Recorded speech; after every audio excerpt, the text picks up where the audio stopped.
Latest Caitlin Clark controversy plays into the worst stereotypes about women and wages war on merit. The W in the Wnba is supposed to stand for women, but lately it feels like it means whiny. Even before Caitlin Clark put on an Indiana Fever jersey last spring, there was a non-stop effort from a certain camp of pundits, media, and other players to racialize her, smear her, and diminish both her ability on the court and the steroidal growth she alone has infused into the league.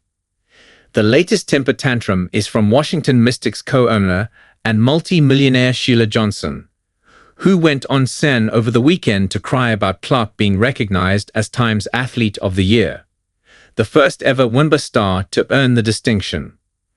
While Caitlin Clark is undoubtedly talented, putting one individual on such a pedestal can foster resentment in a team sport like basketball, said Johnson.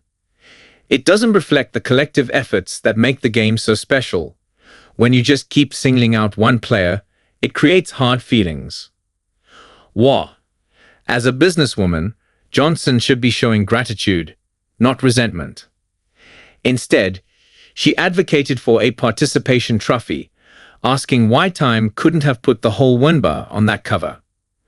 But without Clark, who was named Rookie of the Year, the league isn't even sniffing a fraction of the relevance it's enjoyed since she was drafted first overall by the Fever.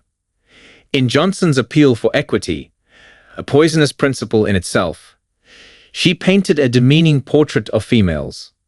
The league has been sold as a showcase of hard-nosed, physical basketball and unrelenting competition, and one that only needed exposure to catch on and become as big as the Wnba.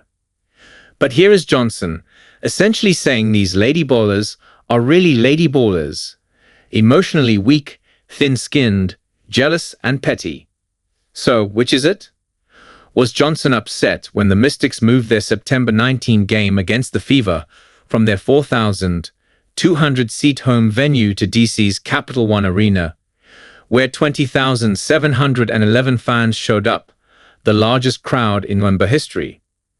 She does not represent all of women's hoops, of course, but those sour grapes didn't spoil in a vacuum.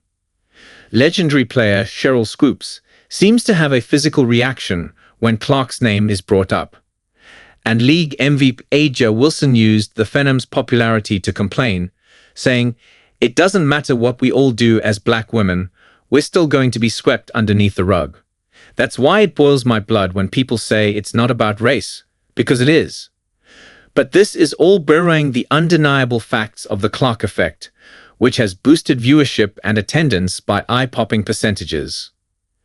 Johnson's remarks come on the heels of Clark's controversial Time interview, in which she said, "I want to say I've earned every single thing, but as a white person, there is privilege." She added that the league has been built on black players and said she wants to uplift them. Clark was wrong to tie her success to privilege rather than simply ability, hard work, and freakish focus. There's also timing over which she had no control.